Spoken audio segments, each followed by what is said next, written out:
জয় গুরু। পরম দয়াল আমার তোমার শ্রীচরণে জানাই ভূমিষ্ঠ প্রণাম, আর আপনাদের প্রতি প্রত্যেককে জানাই আনন্দিত জয় গুরু।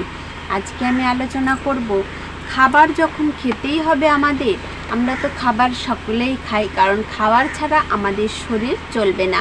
কারণ খাবার যদি আমরা পেটে না দিই তাহলে আমরা কিন্তু চলতে পারবো না, একদমই চলতে পারবো না। তাই খাবার যখন আমাদের খেতেই হবে, তখন আচার্যদেব কি খেতে বললেন সেগুলো খাই। এগুলো খেলে আমাদের শরীরটা ভালো থাকবে। আর আচার্যদেব যখন বলেছেন তখন সেগুলো নিশ্চয়ই খারাপ কিছু নয়, ভালো কিছু, যাতে আমরা ভালো থাকি, সুস্থ থাকি তার জন্য।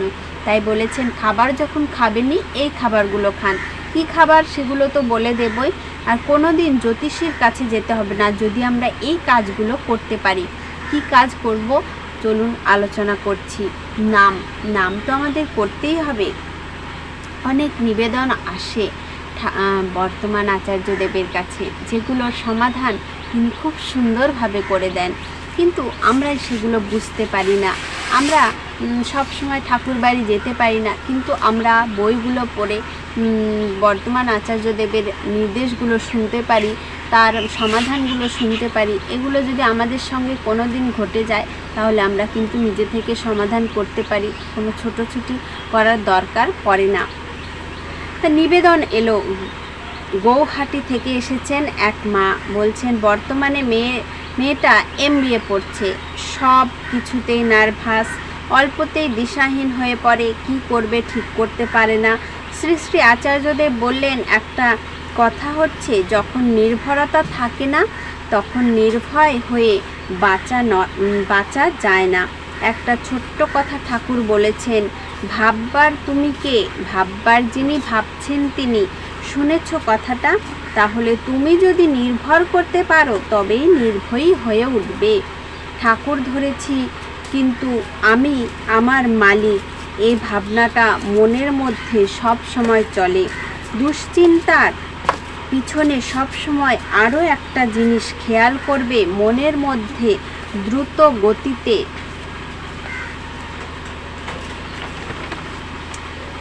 গতিতে কিছু চিন্তা আসছে, তা নিজের অহংকে নিয়ে। আমাদের মনের মধ্যে যদি কোনো চিন্তা আসে তাহলে সেটা মানে অহংকারকে নিয়ে। আমরা যখনই নিজেকে নিয়ে অহংকার করি তখনই আমরা ঠাকুরকে ভুলে যাই। তাই অহংকারটাকে কখনোই মনের মধ্যে বাসা বাঁধা যাবে না, মনের মধ্যে আনা যাবে না। নিজেকে নিয়ে এত ধ্যান করায় যদি জীবনের লক্ষ্য হয়, তবে তুমি ঠাকুরের কাছে কেন এসেছো? নিজেকে নিয়েই যদি ভাববে নিজে কি করব, কি খাবো, কোথায় যাব, কোথায় ঘুমাবো, কোথায় থাকবো, কোথায় ঘুরতে যাব, যদি সব সময় নিজেকে নিয়েই ব্যস্ত থাকো তাহলে কেন তুমি ঠাকুরের কাছে এসেছো? ঠাকুরের কাছেই যখন এসেছো তাহলে তার কাজগুলো একটু করো। ভেবেছো কখনো বিক্ষিপ্ত চিন্তাগুলোর ধরন কেমন হয়? এটা হলে কি হবে, এটা যদি হয় তাহলে যদি না হয় তাহলে কি হবে?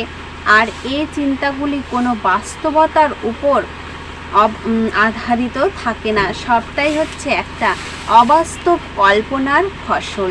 কারণ মনটা এই মুহূর্তের মধ্যে সীমাবদ্ধ নয়।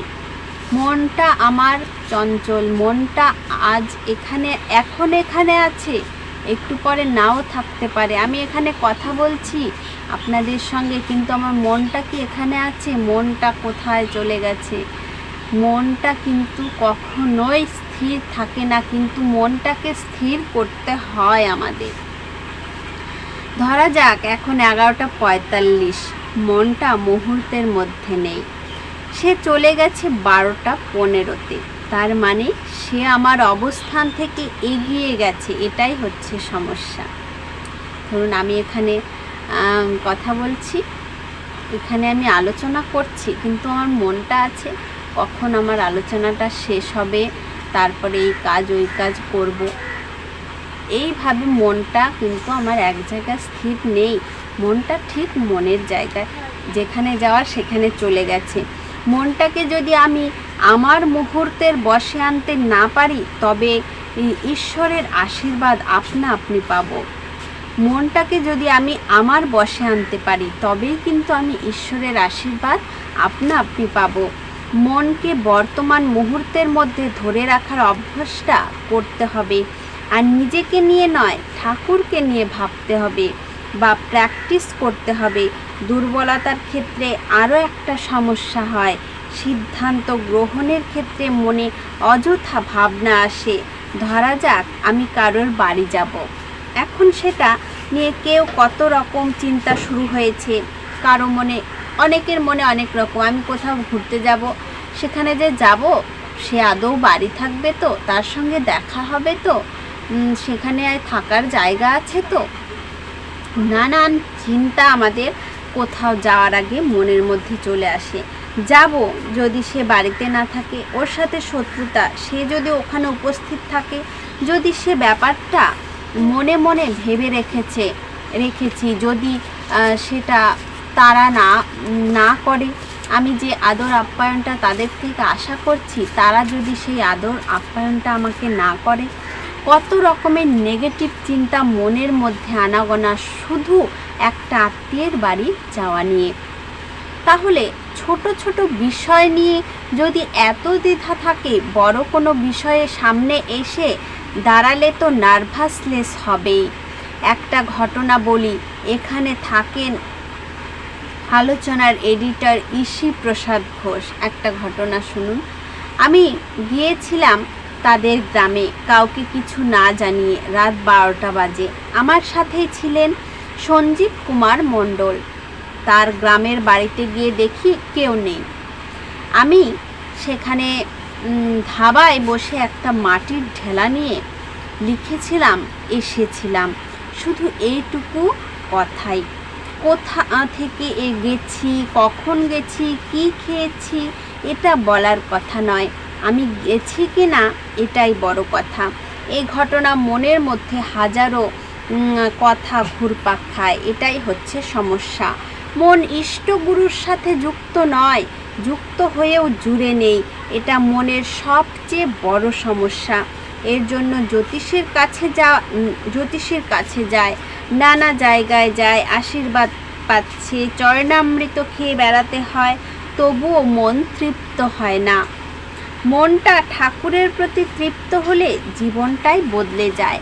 আর এই মনটাকে ঠাকুরের প্রতি তৃপ্ত রাখতে গেলে আমাদের মনটাকে আগে স্থির করতে হবে, নেগেটিভ চিন্তাগুলোকে দূর করতে হবে। নেগেটিভ চিন্তা যখনই আমাদের মনের মধ্যে আসবে, তখনই আমাদের জ্যোতিষীর কাছে যেতে হবে, নানান রকম তাবিজ কবজ নিতে হবে। তাই মনটাকে সবসময় পজিটিভ রেখে কাজ করলে আমাদের কাজটা সফল হয়।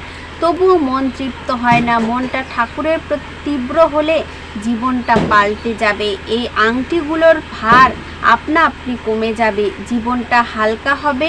ইষ্টগুরুর সাথে নিজেকে যুক্ত করো, নির্ভরতা আসবে, নির্ভয়ী হয়ে ওঠো। যদি পারো তো এক বিন্দু ঠাকুরের জন্য করো। যখন খাবে, প্রতিটা খাবারের আগে ইষ্ট দেবতাকে স্মরণ করবে। যা করবে ঠাকুরকে মনে ভেবে যে ঠাকুর এই কাজটা আমি করছি, যা করণীয় তৎক্ষণাৎ সেটা করে ফেলবে, ফেলে রাখবে না। ফেলে রাখলে ওটা শয়তানের ঘরে চলে যায়। তাই যখন যে কাজটা মনে হবে সাথে সাথে করে ফেলা উচিত। এই জন্য অন্তিম শয্যায় রাবণের কাছে রাম গিয়ে জিজ্ঞেস করেছিলেন, আপনি তো এত বড় রাজা, আপনি বলে দিন রাজ্য চালাবো কী করে। রামকে রাবণ বলেছিলেন, কোনো কাজ তুমি ফেলে রাখবে না, যে কাজ করবে মনে করবে, সাথে সাথে করবে। মনে অভিপ্সা ছিল স্বর্গের সিঁড়ি বানাবো করে আর বানানোই হলো না। তাহলে যে কাজটা আমরা করতে চাই সেটা সাথে সাথে করতে হবে। আজ করব, কাল করব, পরশু করব, এমন করে করে সেই কাজটা আর কিন্তু করাই হয় না। আচার্যদেব বলছেন, যদি পারো এক বিন্দু ঠাকুরের জন্য করো। যখন খাবে, প্রতিটা খাবারের আগে ইষ্ট দেবতাকে স্মরণ করবে। খাবার সময় এই বিশেষ নির্দেশ আমাদের পালন করতে হবে। ঠাকুরকে না দিয়ে খেলে কি খাওয়া হয় জানেন? পরম পূজ্যপাদ শ্রী শ্রী বরদা বললেন, ঠাকুরকে না দিয়ে খাওয়া হলে বিষ্ঠা খাওয়া হয়। তো সেই মেয়ের মা এসে জানালেন বড় অভিমানী, কিছু বললেই মনে নিয়ে নেয়, মানে মাইন্ড করে নেয়, নিজে কষ্ট পায়। এর চেয়ে বড় রোগ আর কিছুই নেই পৃথিবীতে। নিজে কষ্ট পাওয়া, মনের মধ্যে চেপে রাখা, এর চেয়ে বড় কষ্ট আর কিছু নেই। আচার্যদেব বললেন কে কি বলছে সেটা বড় কথা নয়, বলার বিষয়টা যদি নেগেটিভ হয় জানবে সে ইনসিকিউরিটিতে আছে, তাই এরকম আচরণ করছে, এরকম করে ভাবতে শুরু করবে। মানুষ যখন ইনসিকিউরিটিতে থাকে এটা যদি আমি বুঝতে পারি তখন আমার অনুমানটাকে গুরুত্ব না দিয়ে সামনের মানুষটাকে গুরুত্ব দেওয়া শিখে যাবে। ঠাকুর এটাকেই বলছেন অমানি। আমরা যে বলি অমানি, এটার নাম অমানি। আমি সামনের মানুষটাকে গুরুত্ব দিয়ে বুঝতে চেষ্টা করব। সত্যিই যদি ঠাকুর ধরে থাকি তবে কারোর আচরণে আমার মন্দ লাগলে সাথে সাথে তার জন্য ট্রিট ফর ট্র্যাটের কথা ভাববো না, বরং ভাববো ট্র্যাট ফর ট্রেট, ট্রিট ফর ট্র্যাট এর কথা। ঠাকুর তো এটাই বলেছেন, ঠাকুর যে ডালা পাঠানোর কথা বলেছেন এইভাবেই তো পাঠানো যায় ডালা। সব সময় ভাবা আমার জায়গায় ঠাকুর থাকলে কি আচরণ করতেন ভাবতে হবে সব সময়। ঠাকুর যদি আমার জায়গায় থাকেন তাহলে কি আচরণ করতেন, এইভাবে ভাবনা চিন্তা করা শুরু করবে। ঠাকুর বাড়ি এসেছো, এখান থেকে এক বিন্দু অমৃত নিয়ে যদি যেতে পারো, যদি তার প্র্যাকটিস করো তাহলেই দেখবেন জীবন বদলে গেছে। ঠাকুর বাড়ি এসেছি, সেখান থেকে একটু যদি অমৃত নিয়ে আসতে পারি, ঠাকুরের আচরণ অমৃত, সেটা যদি নিয়ে আসতে পারি তাহলে জীবনটাই ধন্য। তোমার জীবনের মধ্যে এতটুকু যদি তিনি মূর্ত হয়ে ওঠেন তাহলেই জানবে তিনি সব থেকে বেশি খুশি হবেন। তিনি আর কিছুই চান না, তিনি শুধু তোমাকেই চান। আর তোমাকে কি করে পাবেন? ভালোবাসা, বিশ্বাস, ঠাকুরের প্রতি বিশ্বাস, ভালোবাসা, আস্থা রাখলে সবই সম্ভব। আর বর্তমান আচার্যদেব বললেন কি খেতে, তাহলে ঠাকুর নিজে খাওয়ার আগে ঠাকুরকে স্মরণ করতে হবে। খাবার আমরা তো খাচ্ছি, কিন্তু খাবারটা কি ঠিকমতো খাচ্ছি? যে খাবারই আমি খাই না কেন ঠাকুরকে স্মরণ করে খেতে হবে। আর যদি সেটা আমরা ঠাকুরকে স্মরণ করে না খাই তাহলে শ্রী শ্রী পিতৃদেব কি বললেন জানেন? তাহলে কিন্তু সেটা বিষ্ঠা খাওয়া হয়। তাই খাবার খাওয়ার আগে, খাবার তো আমরা খাচ্ছি, আমরা এইভাবে খাই, ঠাকুরকে স্মরণ করে তবে খাই। তাহলে কিন্তু আমাদের কোনো দিন কোনো জ্যোতিষীর কাছেও যেতে হবে না, কিছু করতে হবে না। আর ঠাকুরের উপর বিশ্বাস রাখতে হবে, নেগেটিভ চিন্তাকে দূর করে পজিটিভ চিন্তা আনতে হবে। ভিডিওটি অনেক বড় হয়ে গেল, আশা করছি আপনারা বুঝতে পেরেছেন। আজকের আলোচনা প্রসঙ্গ এই পর্যন্তই। জয় গুরু।